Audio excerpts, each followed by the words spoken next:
Oh, I became a bit more tired than usual today to advocate for my human rights, for my right to be of civic duty while I live and reside in British Columbia, Canada, and also to advocate for myself.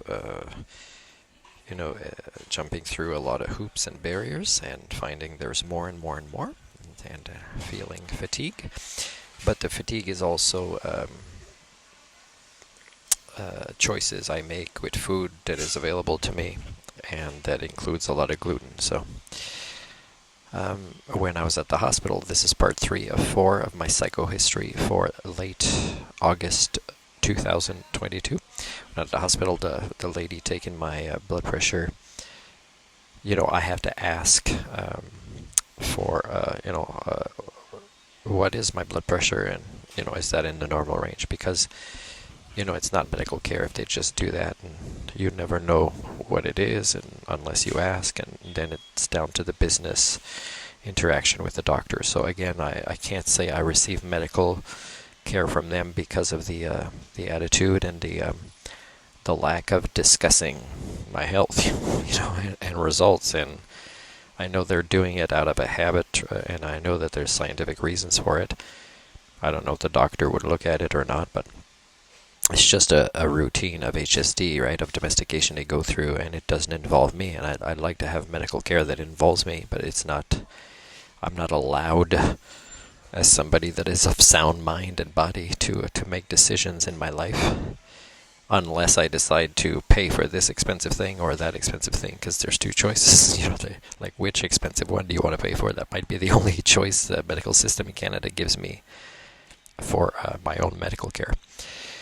So, yeah, I've said before that even when I try fasting, that it seems bloating happens anyways for me. So yeah, it's possible that things have progressed in relation to irritable bowel syndrome, and that there's a lot of uncomfortable times that again press on my back. And again, I don't have access. I've been banned from places where I could play badminton, for example, or volleyball. So that the sports that get me to move, because I'm active and responsive very quickly, when the rest of the time I don't go hiking just out of leisure, when I have, advocating for myself work to do. So it's not a habit. I should create that habit. I wanted to say that if there's any sociologists in BC, and you guys have some advice for how I should live my life while I'm here, if you are experts of BC society, with all the skill sets that I have, how to be of service without being a culture breaker or a business as usual status quo facilitator, I'd love to hear from you guys. The risk is, in answering me, that I will answer back. So, I don't expect to hear from you guys, but that's kind of what I'm trying to say with this third part.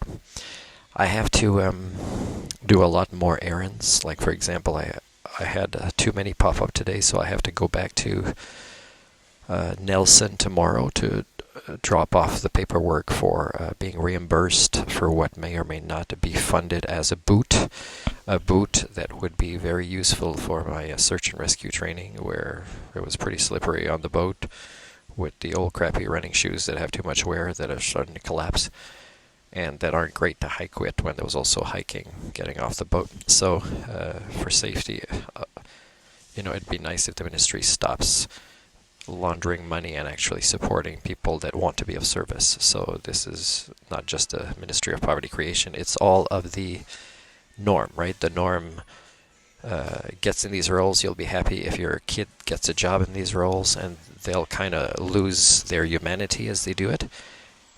Not that there's a lot already, because we have kind of societies that have already promoted the impossibility to go through the maturation process as a species, in education and mental health, in just everything that floods our mind.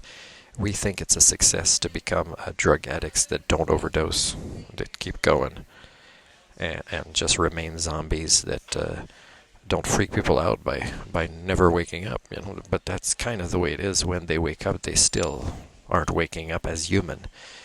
And that includes people that don't do drugs, because it's not just that you are dysfunctional with HSD as drug addicts, but you are dysfunctional with HSD as non-drug addicts. So there, for me, looking at you from the outside perspective, when it comes to human standards, problem solving, future projections, using sociology, that yes, you are a doomed species and you are a doomed culture, and you still have, most of you as adults, baby factories, that kind of know that bad times are coming, and yet when somebody gets pregnant, there's this big celebration, and everybody's happy. A collapse is coming, but yay, somebody's happy with a baby that's not going to undergo their maturation process either, that their main purpose in life will be mostly to suffer through the failures of the parents, the grandparents, the great-grandparents. And you guys don't see that there's something seriously wrong with you, and eventually that's the biggest conversations that you should be having. Again, what is wrong up here as a norm? The norm. Thank you.